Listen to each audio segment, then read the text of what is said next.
大家好，今次嘅影片咧會講一條2022年嘅 DSE 試題第18條，咁咧就係一條 3D cheat 稿嘅題目。咁題目咧俾咗一個圖你啦，通常就會係 3D 嘅圖形。咁但係咧 Part A1、A2 咧都係問緊一個平面嘅圖形。咁 Part A1、A2 咧呢個4分啦，咁就係送分嘅題目啦。希望大家一定要識做啦。咁啊，題目嘅內容咧就自己睇翻工作紙啊，或者印咗啲題目俾你。咁咧就我哋慳翻時間開始睇下點做啦。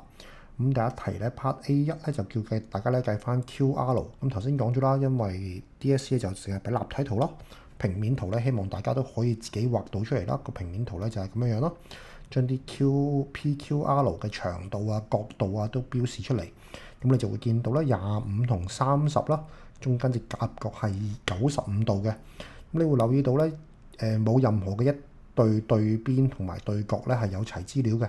咁喺咁嘅情況之下咧，我哋會用 cosine formula 咁去計翻 QR 嘅長度。咁計到 QR 係40.7，咁當然啦，40.7就係一個約數。你計數嘅時候咧要用真確值嘅，如果唔係咧計到下邊一啲 error 咧就會啲誤差咧就會累積咗啦，然之後你就計錯噶啦。咁咧我就會用咗個藍色嘅 Y 字咧，就代表咧我撳計數機嘅時候咧，我會將呢個40.7嘅真確值記咗喺計數機裏邊嘅。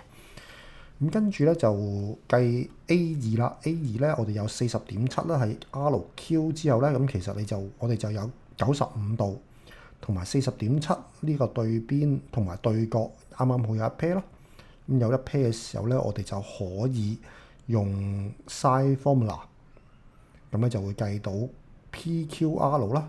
題目要求嘅 PQR 咧就係33.7度，咁我就將呢個33.7度咧記咗喺 X 裏邊。如果大家仲記得嘅話咧，計 sin formula 嘅時候咧，通常要計埋另一隻角係要 reject 嘅。咁但係 DSE 裏邊咧，通常呢個步驟咧都可以省略啦。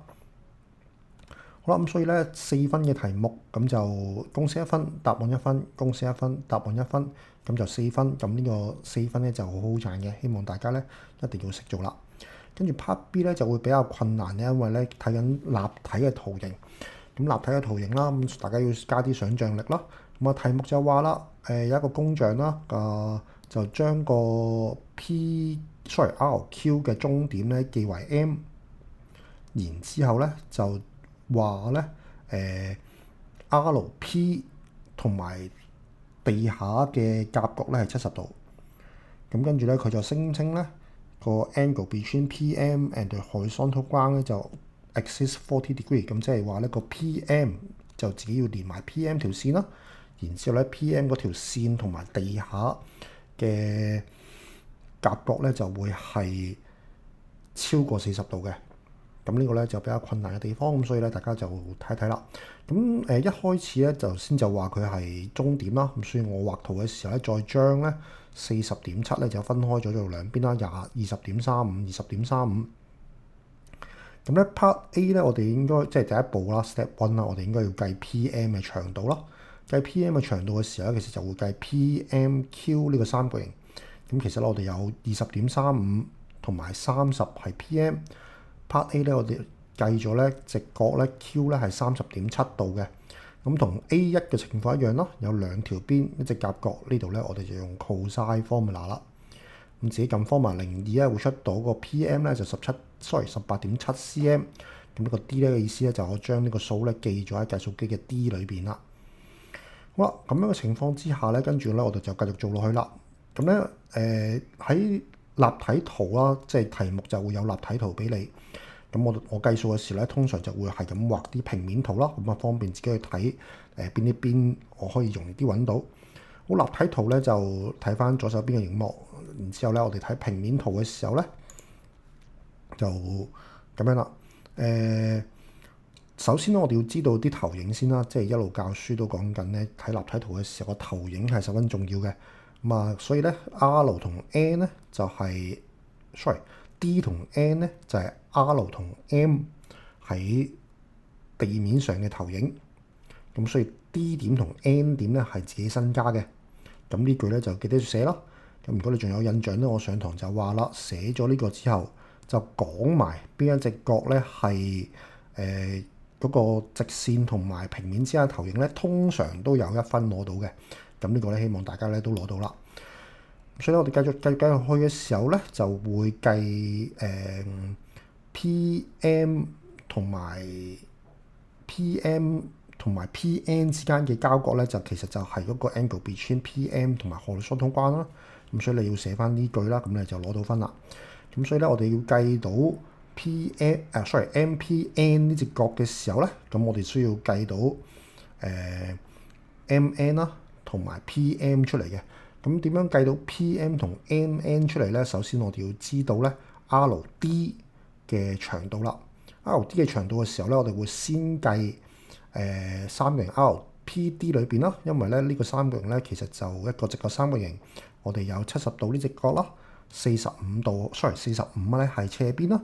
計 RD 嘅時候咧就係對邊啦，咁所以可以直接用初中學嘅 sin 就可以啦，就唔使用 sin formula 或者 cos formula 咁複雜啦。咁咧就寫到咧25.7 20乘 sin 70度。咁然之後咧，我哋再睇翻右手邊呢一個三角形。咁 MN 咧同埋 RD 咧，其實就係啱啱一半嘅，用翻 midpoint theorem。咁所以咧我就寫咧 MN 咧就1/2個 RD。咁計到 MN 咧就會係11.7 cm 啦。咁而 PM 咧就應該之前計咗嘅 ，PM 咧就計咗咧係18.7，我計咗喺 D。MN 咧都計咗啦，係11.7啦，計咗喺 C。咁所以跟住咧，我哋就會再睇三角形 PMN。咁咧就有計翻呢隻角 P 啦。咁我哋有對邊係11.7，斜邊係11.8。咁所以咧可以直接用 sin 就計到直角咧就38.9度嘅啫，咁係細過40度嘅。咁所以就不同意呢個工作講嘅嘢啦。咁咧希望大家咧都可以計啲數嘅時候，記得要畫多啲平面圖啦。咁啊，多啲平面圖嘅時候咧，你就可以清晰啲啦。咁睇到一啲簡單嘅三角形咧，我哋可以點樣去揾到啲邊長啦。咁如果你都係有困難嘅話咧，可以介紹大家去睇一睇呢個GMath 啦。之前喺堂上面都介紹過呢一個嘅網站。咁咧有啲老師咧都已經將 DSE 試題嘅圖形咧每年咧都畫咗噶啦。呢個係 Part A 嘅圖啦。咁我頭先話用 cosine formula 揾 QR。咁然之後咧就可以揾到 PQR， 咁就係 Part A2嘅。咁工匠就話要揾 midpoint， 咁然之後咧 PM 嘅長度咧就可以咧用cosine formula 計啦，頭先都講咗。咁然之後咧就話升高佢咧係直夾角咧 PR 嘅夾角咧係70度，咁升到呢邊咧就係一個立體圖形，大家可以睇到啦。咁然之後咧就話咗最重要嘅做立體圖呢啲時候咧，就先睇 projection。咁啊 projection 個圖咧，你就可以咁樣咧，即係有一個軟件嘅時候，你自己計完再望下個圖啦，或者你諗唔到點做嘅時候咧，咁樣望下呢啲圖咧，就幫到你去建立你嘅空間感啦。然之後可以自己喺試卷上邊咧畫翻啲平面圖啦。咁所以咧就唔再慢慢講啲步驟點計啦。咁希望大家咧可以咁樣善用呢啲工具去幫助自己咧去解決呢個3D cheat 嗰個問題。咁影片去到呢度。